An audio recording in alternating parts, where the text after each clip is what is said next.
Sacred Sunday Mornings, remembering Ayrton Senna.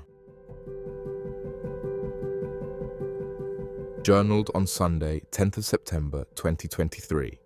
Flamengo, Rio de Janeiro. 26 degrees, hot, sunny and slightly cloudy. Please like and subscribe if you enjoyed this video and found it helpful. It is Sunday, the day I usually reserve for myself. The morning is just for me.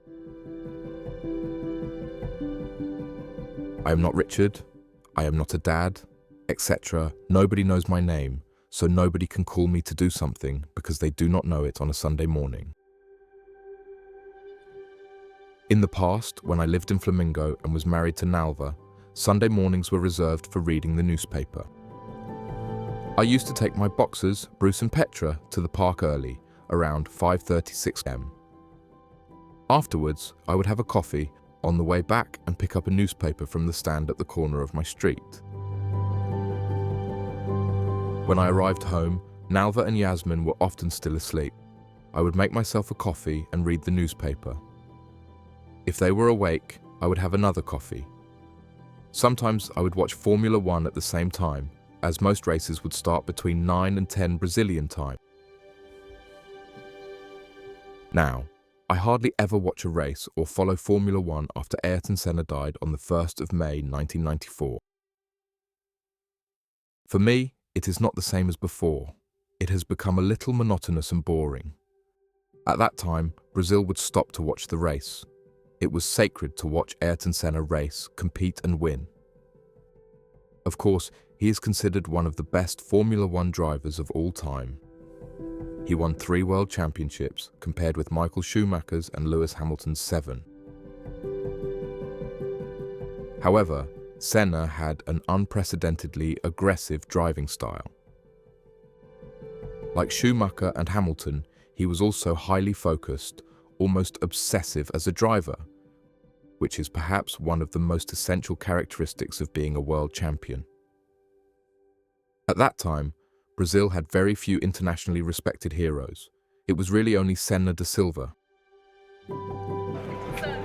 There were Brazilian football players who, historically, over the last 40-50 years, have won the hearts of any football appreciator.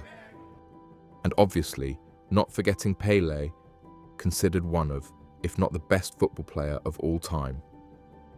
But that is another discussion. People also liked Ayrton Senna because he was a nice guy. There were no scandals with women, ex-colleagues, etc. He was genuinely a nice guy, not just here in Brazil, but also internationally, on the race and Formula 1 circuit. Even though he was successful and won races, everybody liked him. He was popular with everybody and was humble. When Ayrton Senna died, it was a massive loss to the world of motor racing, particularly in Formula 1, and to Brazil, as he was a great ambassador for the country. His passing seemed to affect Brazil's self-esteem, credibility, and popularity. I lived in Rio with Cibele at the time and had business in São Paulo. On the day of the procession for his coffin, which was carried on top of a fire engine through the main streets of São Paulo, I was there to witness it. It is as if it were yesterday, etched in my mind. I had just arrived in São Paulo for an important meeting on boat building and technology transfer from England to Brazil. As I made my way to the meeting, traffic ground to a halt. I got out of the car and, from a viaduct, looked down to see a procession of hundreds, if not thousands, of cars following the fire engine carrying Senna's coffin, while thousands of people lined the street. The procession moved slowly, and the fire engine looked bright and immaculate, its red paint adorned with wreaths, carrying his coffin on top. It was a warm, sunny day in São Paulo, and as I looked around, I saw everyone out of their cars, paying their respects to the hero who had passed, their faces showing the loss of a family member. It was a powerful and moving sight that will stay with me forever. Senna's charisma and pure talent made it difficult for me to remain interested in Formula 1. Even though it has supposedly improved in the last couple of years, it's not the same. So, Sunday mornings are usually reserved for me, and today I decided to take Perola for a walk. When she found out she was going out, she was very happy. We walked up Praia de Botafogo with the bay on my right, then turned left into Avenida Rui Barbosa, an exclusive street facing the bay. On my way back, I entered the park for a quick 40-minute exercise session. When I left the park, I walked up and around Flamengo, making a loop to return home. On the way back, I met a friend, Eduardo Nakao, an ex-pupil of Japanese descent. He has just retired from the Brazilian Central Bank. He is one of the most respected economists in Brazil. He is considered a legend in the market. He was my pupil when I taught classes at the Central Bank for many years. Eduardo is the epitome of a Japanese professional. He is brilliant, correct, and disciplined. He will trust you only after time and after getting to know you well. During his career, he wielded considerable power in the financial markets and was always humble, striving to be discreet. He never exaggerated or sought to prove his power. He was extraordinarily humble and focused on everything he did. He helped me open the school when I was trying to do so 25 years ago, for which I am eternally in his debt. We talked for about 10 minutes, catching up on everything happening in Brazil, both economically and politically. It is always good to talk to people who know more than you do about specific areas or subjects. And it was especially nice to talk to him. He is a gentleman.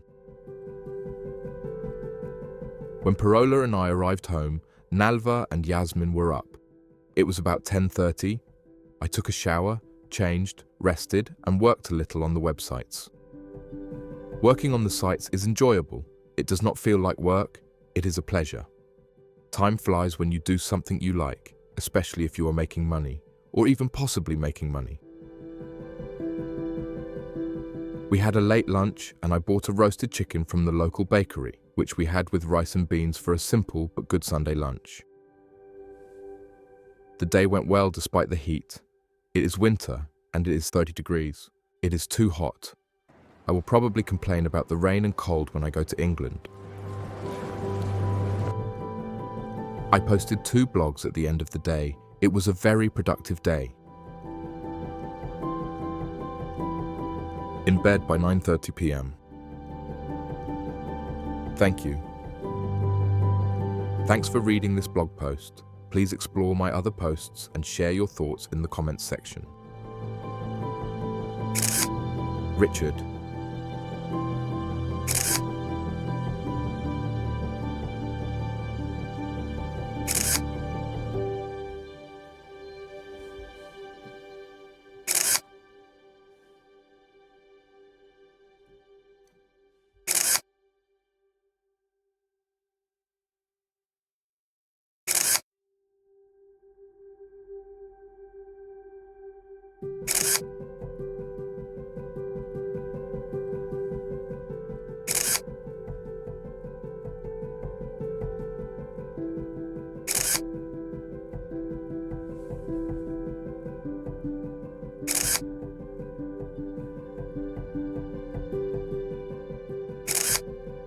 Photos by Richard George. Photography.